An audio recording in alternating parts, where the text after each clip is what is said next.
Okay, hello everybody. We have done it. We have averted the government shutdown. The House and the Senate passed that with a pretty large majority this morning and this afternoon, respectively.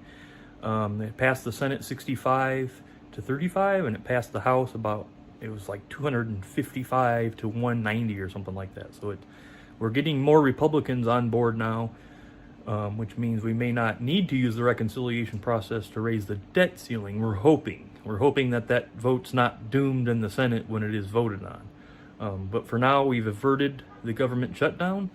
So I want to take you directly to some news here that'll give you more information. On this vote, the yeas are 65, the nays are 35. The 60 vote threshold having been achieved, the bill is passed. Congress voted to avoid a partial government shutdown on Thursday with just hours to go before a midnight deadline, approving a stopgap bill to fund federal operations through early December. But while one potential fiscal crisis was averted, Democrats quickly turned their attention to a much more consequential one, raising the nation's debt limit. On Thursday, Democratic Senate Majority Leader Chuck Schumer criticized the Republicans in the chamber, who multiple times this week blocked a bid by Democrats to prevent a potentially crippling U.S. credit default.